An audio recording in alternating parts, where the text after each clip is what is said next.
આ તો ઘોર અનાદર કર્યો છે. તૈયાર રહો, જ્યારે બોલાવીશ ત્યારે બિસ્તરા પોટલા લઈને આવી જજો.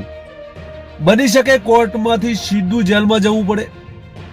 સુપ્રીમ કોર્ટના જસ્ટિસે ખૂબ જ આકરી ટિપ્પણી કરતા ગુજરાતના additional chief secretary Kamal Dayani, Surat police commissioner A.K. Tomar,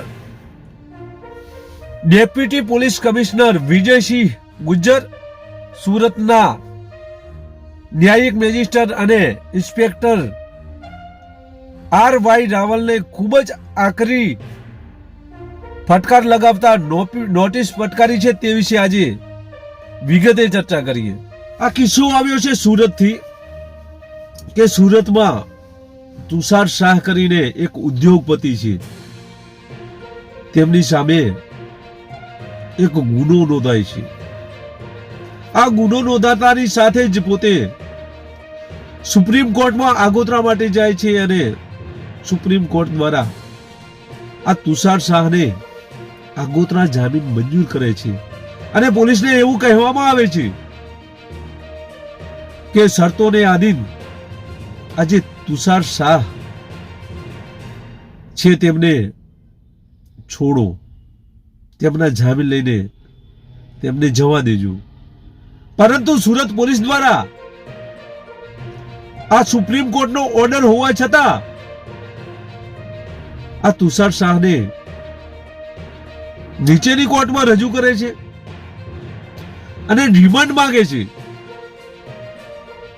remand માંગ્યા બાદ 4 દિવસના રિમાન્ડ મળે છે અને આ સુરતમાં જે ઉદ્યોગપતિ છે તુષાર શાહ તેમને જેલમાં નાખી દે છે. તેમની પૂછપરછ 4 દિવસ કરવામાં આવે છે. ત્યારે આ છૂટ્યા બાદ જે તુષાર શાહ છે તે તુષાર શાહ સુપ્રીમ કોર્ટમાં પાછા જાય છે અને તમામ જે હકીકત છે તે હકીકત સુપ્રીમ કોર્ટને જણાવે છે. સુપ્રીમ કોર્ટ દ્વારા આ જે ઘટનાક્રમ છે તે જાણીને ચોંકી જાય છે અને તેમના હુકમનું પાલન નથી કર્યું. તેથી ક્રોધિત થઈને, આશ્ચર્ય થઈને ગુજરાતની પોલીસ સામે આકરું વલણ અપનાવે છે અને પોલીસને કહેવામાં આવે છે કે જે પોલીસ સ્ટેશનના સીસીટીવી કેમેરા છે તે કેમેરાઓ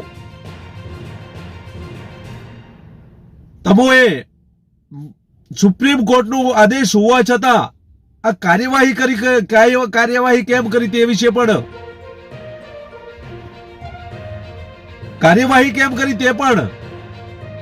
જણાવે છે અને 29મી ના રોજ જાન્યુઆરી ના રોજ તેઓ બોલાવે છે અને તેવું પણ કહ્યું છે કે તમે બિસ્તરા પોટલા લઈને અહીંયા આવજો, કારણ કે તમારે કદાચ શક્ય બની શકે કે કદાચ તમારે જેલમાં પણ જવું પડે. આવું આકરું વલણ અપનાવ્યું છે કારણ કે સુપ્રીમ કોર્ટનો જ્યારે આદેશ હોય ત્યારે આ રીતે શરતોનું પાલન કર્યા સિવાય કોઈ પણ વ્યક્તિને જેલમાં નાખી દે ત્યારે આવું ઘણી વખત બનતું હોય છે. આ ઓર્ડરમાં ગુજરાત અધિક સચિવ એટલે કે ગૃહ સચિવ, Surat police commissioner Tomar, DGP અને પોલીસ ઇન્સ્પેક્ટર રાવલને આદેશ આપ્યા છે કે 29મી જાન્યુઆરીએ તમે અમારી સમક્ષ હાજર રહો. ત્યારે અત્રે ઉલ્લેખનીય છે કે આ બાબતે સુરતના પોલીસ કમિશનર અજય તોમર 31મી જાન્યુઆરી ના રોજ વય મર્યાદામાં નિવૃત્ત પણ થવાના છે.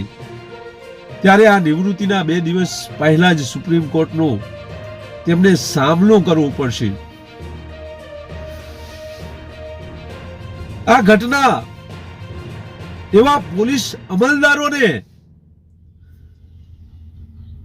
લાલબત્તી સમાન છે કે જે પોલીસ કર્મીઓ રાજનેતાને કે સિનિયર ને ખુશ કરવા અથવા તો પોતાના અંગત સ્વાર્થ ખાતર અથવા તો બદલો લેવાની ભાવનાએ આવું કૃત્ય કરે તેમને આ યાદ રાખવાની જરૂર છે, ન્યાય તો અહીંયા જ થાય છે. ન્યાય માટે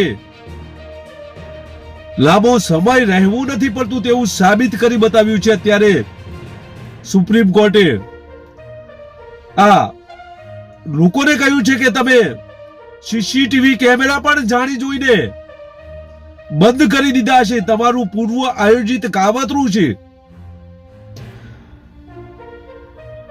એટલું જ નહીં, એડિશનલ સીજેએમની દાનત પણ ઠીક લાગતી નથી. આખરે તમે સુપ્રીમ કોર્ટના ચુકાદા વિરુદ્ધ જઈને આ પ્રકારની કાર્યવાહી કેવી રીતે કરી શકો? તપાસ અધિકારીએ રિમાન્ડ પર લેવાની હિંમત કેવી રીતે કરી? તે પણ પ્રશ્ન હતો. હદ છે કે રિમાન્ડ સમયે કેમેરા પણ કામ કરવાનું બંધ કર્યું હતું. સુપ્રીમ કોર્ટે ખૂબ જ ફટકાર લગાવ્યા બાદ પોલીસને કહ્યું છે કે તમે 4 દિવસના સીસીટીવી કેમેરા જે છે તેની ફૂટેજ ઉપલબ્ધ કરાવો. કોર્ટના આ સવાલ પર પોલીસે કહ્યું કે કેમેરા કામ કરતા નથી. આ જવાબ પર કોર્ટે કહ્યું કે હદ છે કે જ્યારે તમે રિમાન્ડમાં આ રીતે પૂછપરછ કરતા હોય ત્યારે તે સમયે તમારા કેમેરા પણ ખરાબ થઈ ગયા હતા. ત્યારે તે સમયે તમારા કેમેરા ખરાબ થઈ ગયા છે તે યોગ્ય નથી. અને સુરત દેશનું ડાયમંડ કેપિટલ છે, મોટું વેપારી કેન્દ્ર છે, અને તમે લોકો આ પ્રકારની દલીલો રજૂ કરી રહ્યા છો. આ મામલે પોલીસ પ્રશાસનનો પક્ષ રજૂ કરી રહેલા એડિશનલ સોલિસિટર જનરલ એસવી રાજુએ બિનશરતી માફીની માંગણી કરી, પરંતુ કોર્ટે આ વાત ન સાંભળી અને નીચેલી કોર્ટના જજ, પોલીસ અને પ્રશાસન અધિકારીઓ વિરુદ્ધ અનાદર નોટિસ પણ ફટકારવામાં આવી છે. જ્યારે તુષાર શાહના રિમાન્ડ પોલીસ લઈ રહી હતી તે સમયે 1.5 કરોડની આ બિલ્ડર પાસે માંગણી કરી હોય તેવી પણ સુપ્રીમ કોર્ટમાં રજૂઆત કરવામાં આવી છે. ત્યારે સુપ્રીમ કોર્ટ દ્વારા આ લોકોને નોટિસ કાઢીને કહેવામાં આવ્યું છે કે તમે 29મી તારીખના રોજ હાજર રહો અને બિસ્તરા પોટલા લઈને આવજો, કારણ કે શક્ય બની શકે તમારે કદાચ જેલમાં જવું પડે. આવો ન્યાય સુપ્રીમ કોર્ટ દ્વારા કરવામાં આવતા લોકોને કોર્ટ ઉપર વધુ વિશ્વાસ બેસો છે. અને આવા પોલીસ કર્મીઓને જ્યારે આવું કૃત્ય કરતા હોય ત્યારે આવા કૃત્ય કરનાર જે પોલીસ કર્મીઓ છે તેમાં પણ ફફડાટ હાલ જોવા મળી રહ્યો છે. બસ એ જ. અમારી ચેનલમાં તમે નવા છો અને અમારા લેટેસ્ટ ન્યૂઝ તમારે જોવા છે તો અમારી ચેનલને સબસ્ક્રાઇબ કરવાનું ભૂલશો નહીં. બસ એ જ. નમસ્કાર.